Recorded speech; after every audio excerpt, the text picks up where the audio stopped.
بسم اللہ الرحمن الرحیم۔ Dear students of second year, السلام علیکم۔ آج سبق تشکیل پاکستان کا خلاصہ پڑھیں گے۔ خلاصہ لکھنے کا طریقہ میں نے آپ کو بتایا تھا، کن باتوں کا خیال رکھنا ہوتا ہے، ترتیب وار لکھنا ہوتا ہے، پہلے کی بات پہلے اور بعد کی بعد میں لکھنی چاہیے، اپوزٹ لکھنے پہ نمبر کاٹ سکتے ہیں اور کراس ہو سکتا ہے، کوئی اس کے نمبر نہیں ملنے کے چانسز بھی ہوتے ہیں، اور اہم باتیں پوائنٹ آؤٹ کرنی ہوتی ہیں، غیر اہم کو ویلیو نہیں دینی ہوتی، اور اگر جتنا سبق ہے اس کا 1/3 خلاصے کا ہونا چاہیے۔ چنانچہ ہم سبق تشکیل پاکستان کا خلاصہ شروع کرتے ہیں۔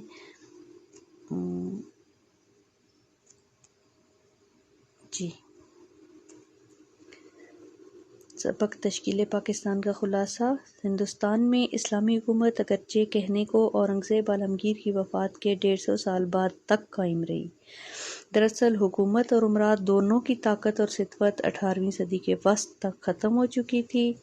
19ویں صدی کے شروع میں مسلمانوں کے سیاسی تنزل کی تکمیل ہوئی، چنانچہ 1803 میں انگریز دہلی میں داخل ہوئے۔ اسی زمانے میں شاہ ولی اللہ اور شاہ عبدالعزیز جیسے لوگوں نے اصلاح معاشرہ کا فرض سنبھالنے کی پوری سعی کی۔ سیاسی تنزل اور معاشرتی تخریب کے اس دور میں ایک پرخلوص مصلح سید احمد بریلوی پیدا ہوئے، جنہوں نے 1816 سے 1831 تک 15 سال مسلسل مسلمانوں کی مذہبی اور معاشرتی خرابیوں کو دور کرنے کی کوشش کی۔ انہی کوششوں میں سید احمد بریلوی نے بالاکوٹ کے مقام پر جام شہادت نوش فرمایا۔ 1857 میں مسلمانوں کی رہی سہی عزت بھی خاک میں مل گئی۔ انگریزی حکومت 100 سال سے ان کی ذلت کے درپے تھی۔ 1837 میں فارسی زبان کو عدالتوں سے خارج کر دیا گیا۔ 1857 کے بعد مسلمانوں پر انگریزوں کا عتاب اور دباؤ بڑھتا ہی گیا۔ سر سید احمد خان نے مسلمانوں کو نئے زمانے کی ضروریات سے آگاہ کیا۔ انہوں نے اپنی مذہبی تصانیف اور رسالہ تہذیب الاخلاق کے اجرا سے ثابت کیا کہ اسلام عقل کے اصولوں پر مبنی ہے۔ سر سید احمد خان نے 1884 میں پنجاب کا دورہ کیا، جہاں زندہ دلان پنجاب نے ان کا مثالی استقبال کیا۔ 1886 میں سر سید نے آل انڈیا ایجوکیشنل کانفرنس کی بنیاد رکھی۔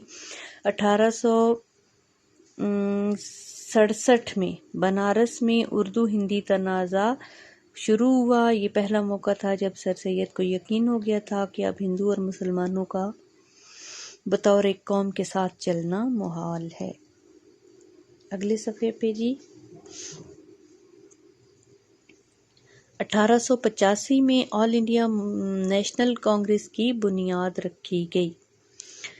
سر سید احمد خان وہ پہلے ہندوستانی تھے جنہوں نے اپنی مشہور تصنیف اسباب بغاوت ہند لکھ کر حکومت کو غداری کا اصل سبب بتایا۔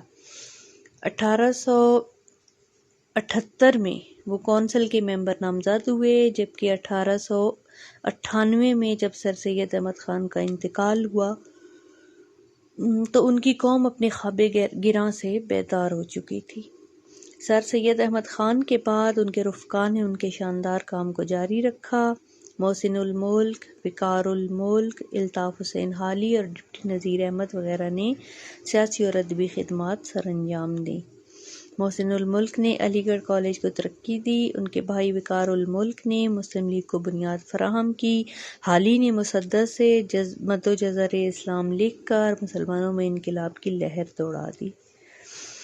علی گڑھ تحریک کی وجہ سے ملک میں کئی اور تحریکات کا آغاز ہو گیا۔ سر سید، امیر علی اور دیگر بزرگوں نے اسلام کو مغربی علوم سے اس طرح جا ملایا کہ اسے ایک ترقی یافتہ مذہب ثابت کیا۔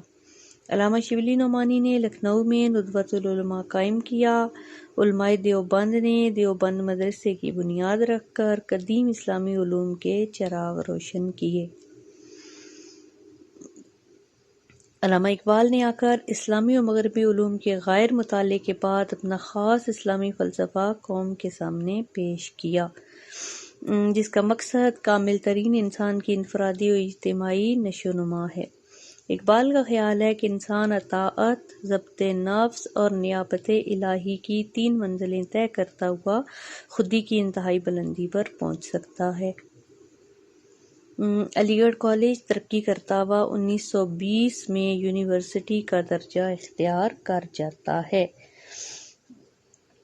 1905 میں تقسیم بنگال کے خلاف زبردست تحریک شروع ہوئی۔ علاوہ ازیں اردو ہندی جھگڑا فساد کی صورت اختیار کر جاتا ہے۔ جی اس سے اگلے صفحے پہ بقیہ خلاصہ ہے جی کہ 1906 میں مسلم لیگ وجود میں آتی ہے۔ 1909 میں مسلمانوں کو جداگانہ انتخاب کا حق حاصل ہو جاتا ہے۔ 1911 میں تقسیم بنگال کو منسوخ کر دیا جاتا ہے۔ 1916 میں کانگریس اور مسلم لیگ کے درمیان مشہور معاہدہ میثاق لکھنؤ طے پاتا ہے۔ 1938 میں ہندو رہنما جواہر لال کی نہرو رپورٹ منظر عام پر آتی ہے۔ نہرو رپورٹ کے جواب میں 1929 میں قائد اعظم نے 14 نکات پیش کیے۔ 1930 میں الہ آباد میں علامہ اقبال نے الگ وطن کا نظریہ پیش کیا۔ 1935 میں نیا گورنمنٹ آف انڈیا ایکٹ نافذ ہوا۔ اکتوبر 1937 میں لکھنؤ میں آل انڈیا مسلم لیگ کے 25ویں اجلاس سے اسلامی ہند کی تاریخ بیداری کا نیا دور شروع ہوا۔ 23 مارچ 1940 کو لاہور کے منٹو پارک میں قرارداد پاکستان منظور کی گئی۔ 1945 میں شملہ کانفرنس ناکام ہوئی۔ 1945-46 کے موسم سرما میں نئے انتخابات ہوتے ہیں۔ فروری 1947 میں فیصلہ کیا جاتا ہے کہ جون 1948 تک ہندوستان کو خالی کر دیا جائے گا اور بالآخر 15 اگست 1947 کو ہندوستان 2 خود مختار ریاستوں میں تقسیم ہو گیا۔ مسلمانوں کا نصب العین اسلام ہے۔ پاکستان کے قیام میں یہ سوچ کار فرما تھی کہ ایک ایسی ریاست کا قیام عمل میں لایا جائے جہاں اسلام کے اصولوں کے مطابق زندگی بسر کی جا سکے۔ یہ ایک ایسی مثالی فلاحی ریاست ہو جہاں مسلمان آرام سے زندگی گزاریں، جہاں لوگ ایک دوسرے کے حقوق کا خیال رکھیں اور جہاں اخوت، رواداری، مساوات اور دیگر اخلاقی خوبیوں سے مزین زندگی، انسانی زندگی کا وجود ممکن ہو، اسلام کی روح کی عین مطابق ہو، اور یہی پاکستان کے قیام کا مقصد ہے۔ خلاصہ اختتام پذیر ہوا۔ اگلے لیکچر میں اگلا لیسن پڑھیں گے۔ ابھی اللہ حافظ۔